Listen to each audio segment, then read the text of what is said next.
Oh, you're good. Hey, Paul Reiser, I've been watching your new show that you co-created, There's Johnny, which debuts on Hulu on the 16th of this month.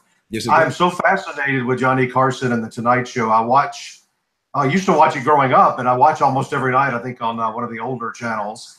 And you were a big fan of his, but also you were a favorite of his as well, right? Yes. Is that siren in your neighborhood or mine? I hear a siren coming. That is in my neighborhood. It's quite frequent. One of us is about to be hauled off.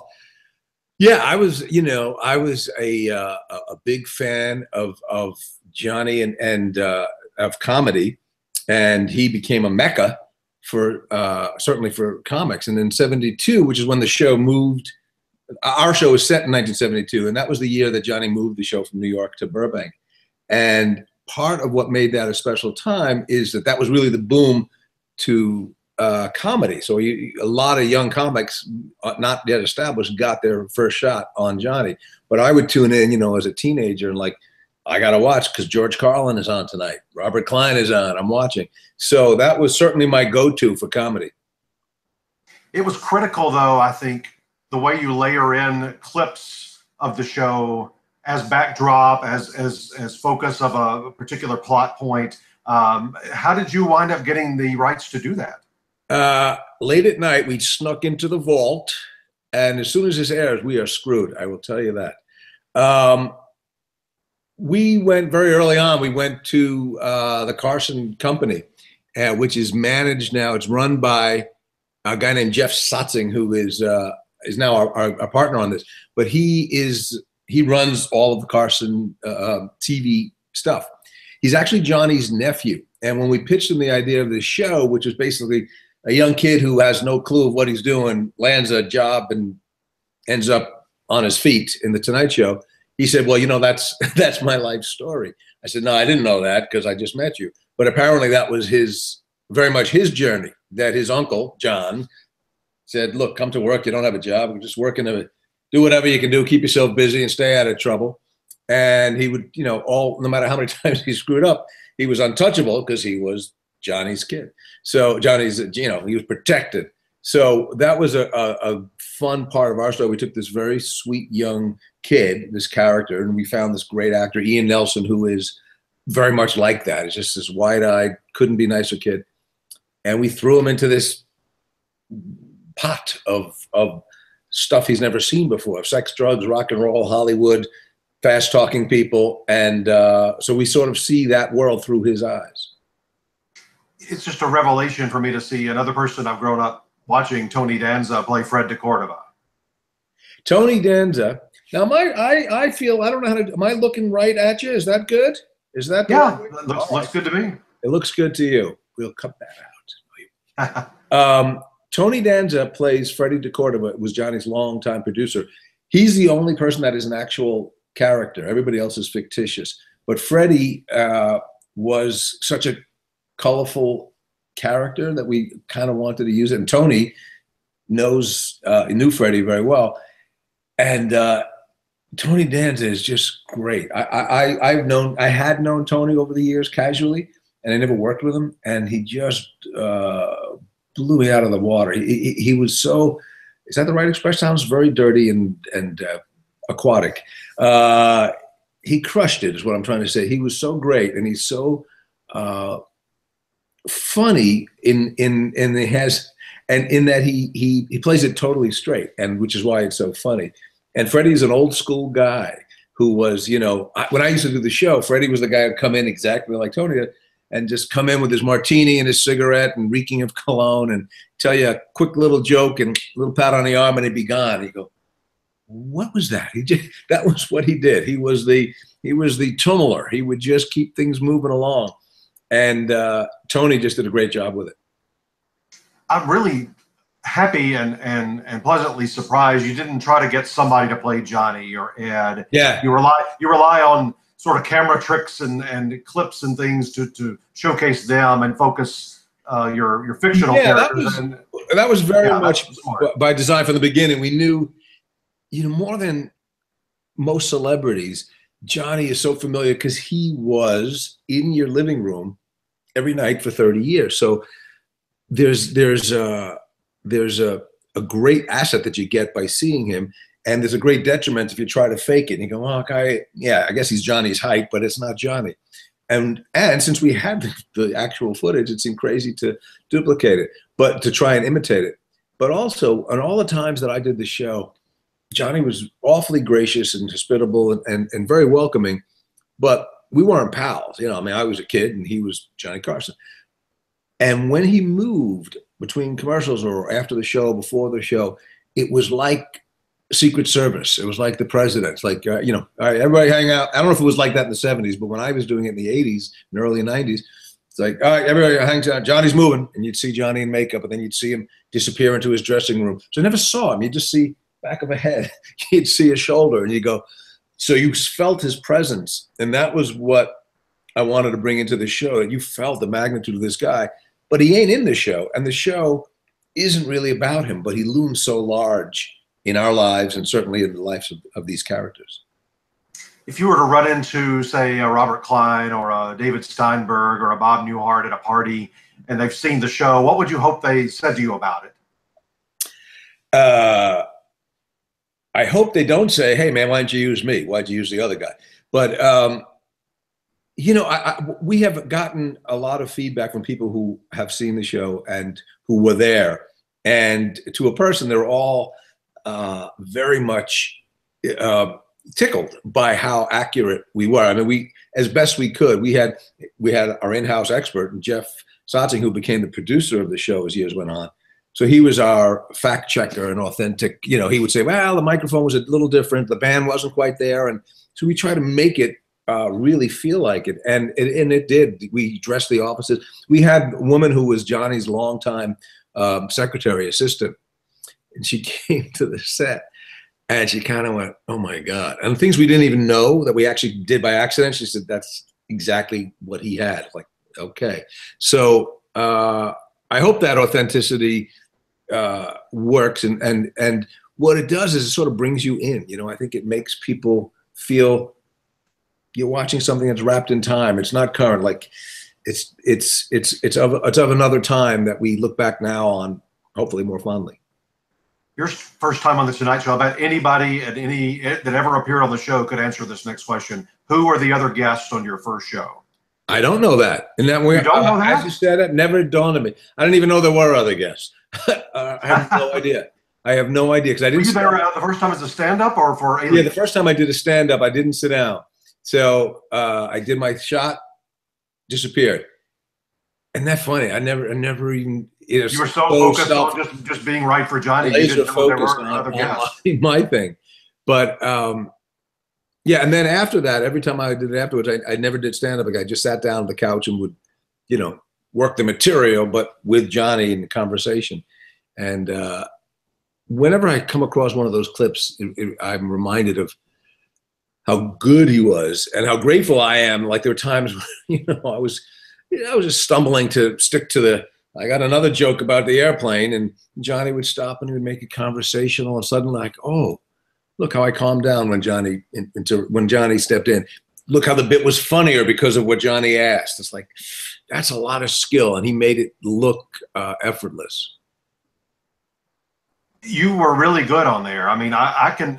You mentioned George Carlin and Robert Klein. You were one of the ones for me. Yeah. If I saw on the TV Guide, the old paperback TV guides, Paul Reiser was going to be on that night, I had to watch. Oh, well, that's awfully nice to know. Thank you. Nice to know. Well, let's move on to Stranger Things. You're like the king of streaming these days. You've got Hulu with There's Johnny. You've got Stranger Things with Netflix. Yeah. You've got Red Oaks on Amazon. You're the king. I like to think of myself as the king, and I walk around. You don't see it now, but I have a huge cape and a crown that I wear in the house just to remind others. Yeah, as you know, it's interesting how it works out. There's Johnny has been a labor of love that we've worked for years to get it out, and it's finally out on Hulu now, and so we're excited. Whereas the other ones, I'm just a hired gun. You know, the Duffer Brothers called me, and they said they had this role that they thought of me as they were writing it. I went, well, that's nuts, but I'll take it. So, you know, I just, it's a very different feeling. One thing to be creating something, the other one just show up and play. and somebody else is doing all the heavy lifting. And that's a show where you're just confident. These guys are good. They're smart. They write exciting stuff and rich characters, and it's a pleasure to go play in somebody else's sandbox. Well, because you're the doctor taking over the governmental facility, I know when I started the season, I thought, what could go wrong there? Are you a bad guy? Did you wonder the same thing? I'm sorry. Did I what? Did you wonder if you were good or bad as you took the role? Yeah, I did, and they didn't tell me. They never told me. They said, "You'll see," because when I met with them, they had not written any of the scripts. They were just working it out. So I think part of their design was to keep you guessing, and it kept me guessing because until I got the last script, I went, "Oh, okay, I get it." Well, a bad guy in any movie usually doesn't think he's the bad guy. Right. So that's good that you don't know. Right. And you play either if you're a good guy, you're just going to play it like a good guy. And if you're a bad guy, you're going to try and pretend you're a good guy. So my work was sort of the same, but it was nice to not quite know. And like, well, let me just lean a little this way, on the scale in case he turns out to be bad. Like, well, this is, if he has a secret, what would he be playing? And, for a lot of that, my brain was going, I don't know the answer. So I'm gonna think about this. So if you think he's bad, you go, oh, look at him. He's thinking. I go, no, I was actually trying to think of what I'm doing here. But yeah, those guys are talented writers, above and beyond everything else. To write a script, the right scripts as good as those are, and then have the skills to execute them. That's a lot of talent.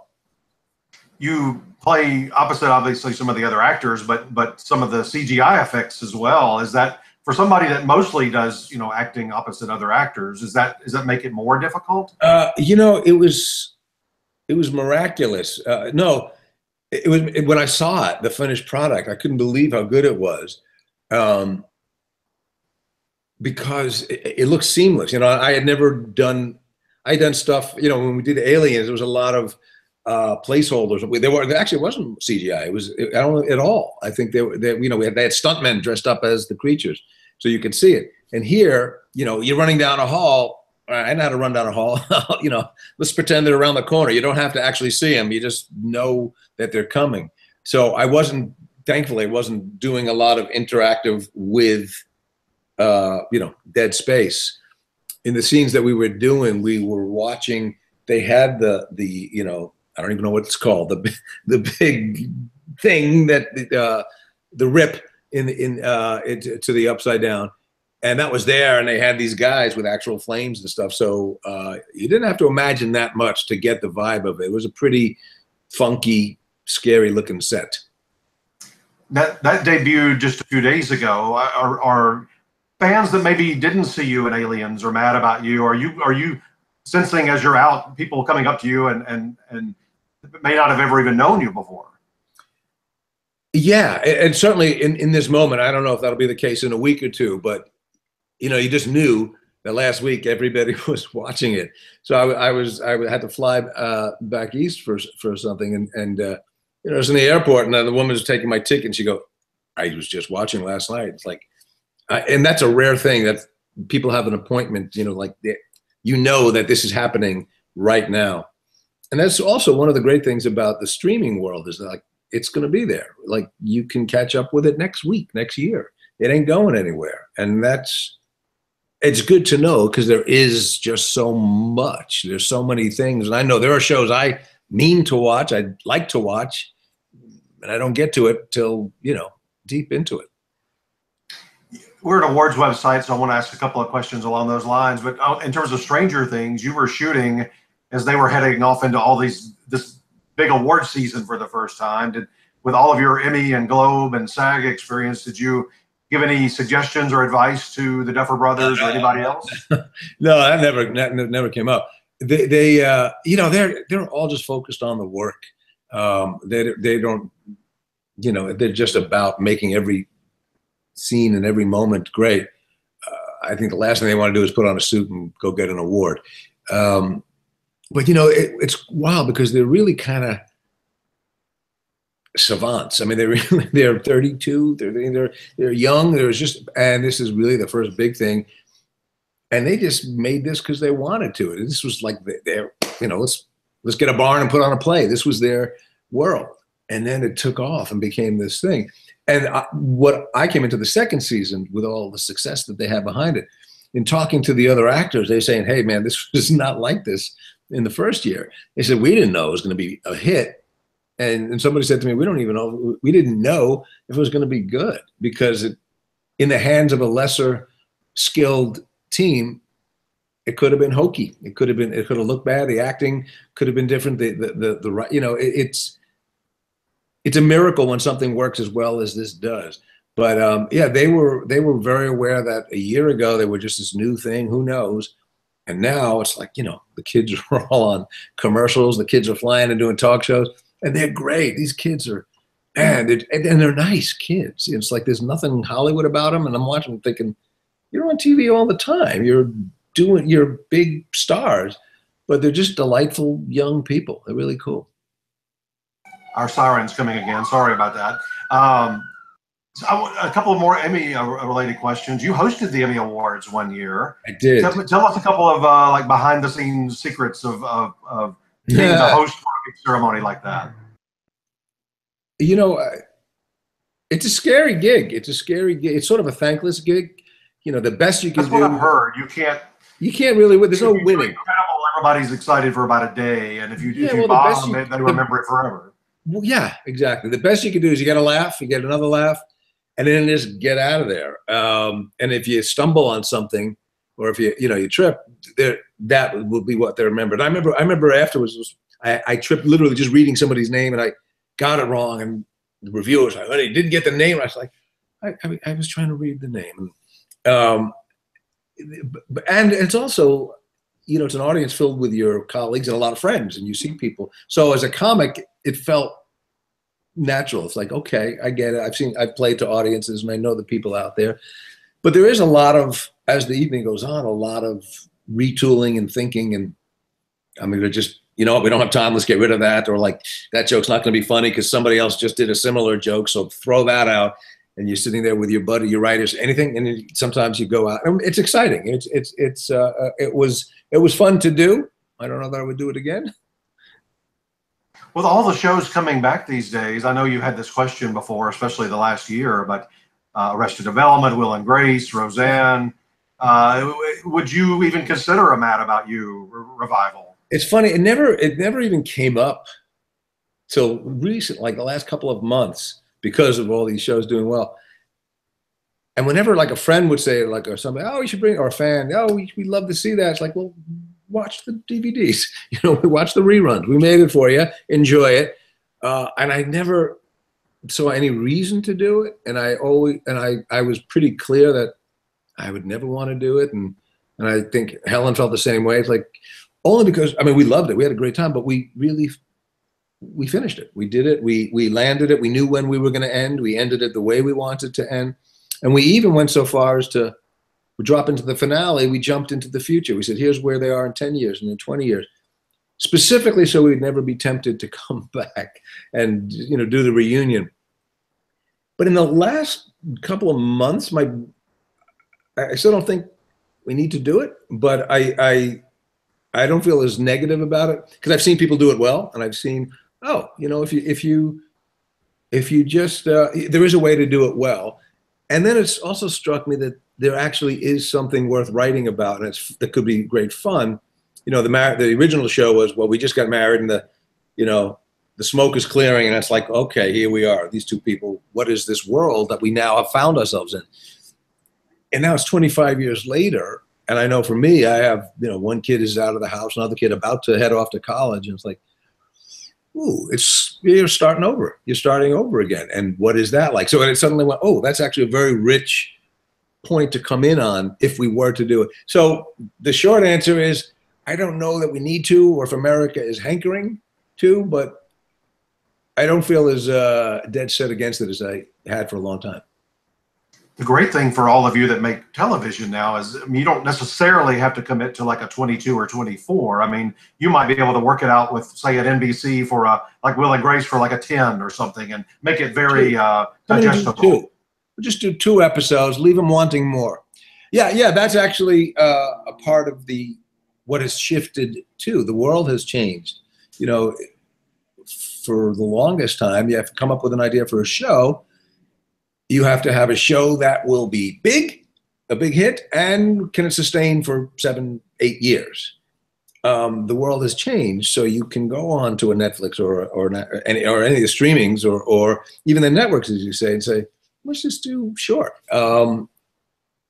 which would probably factor into the decision because, you know, 25 years ago, I was a younger man, and it's one thing.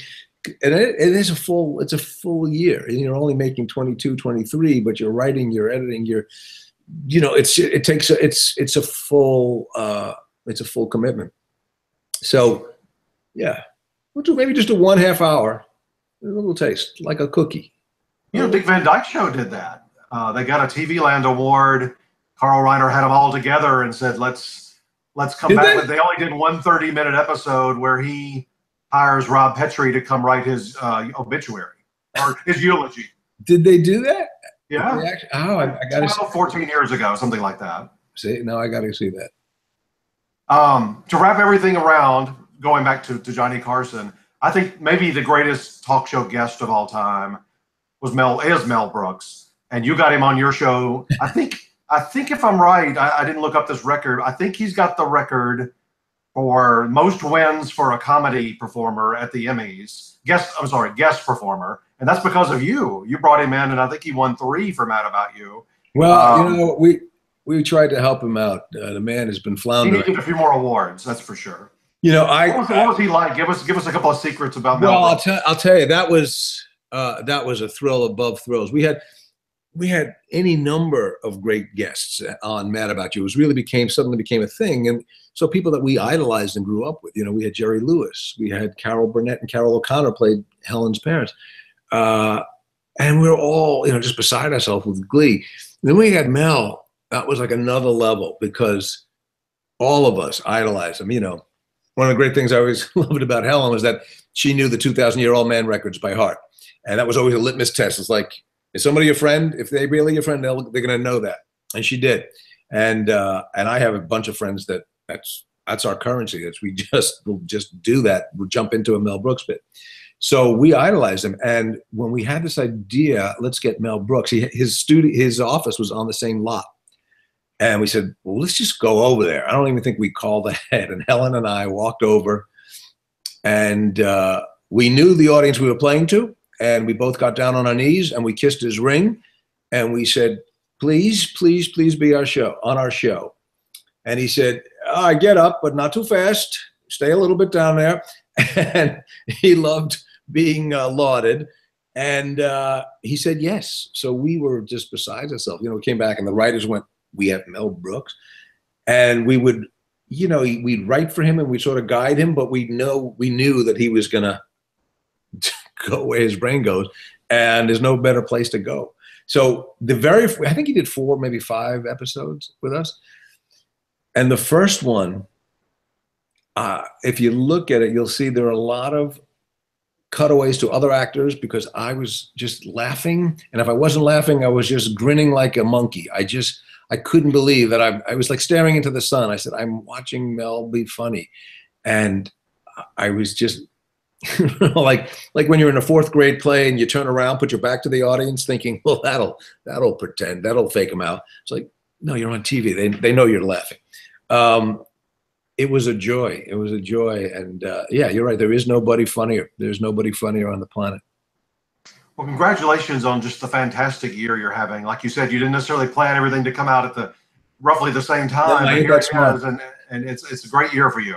Yeah, well, it's been fun, and I thank you for your time. And I really hope we can spread the word because there's Johnny. It's had this long journey, and we were on a network that then the network folded, and then Hulu, bless them, stepped in and said we want this show. So I just hope America gets to see it because there's a lot of really talented people in it, and we're really proud of it.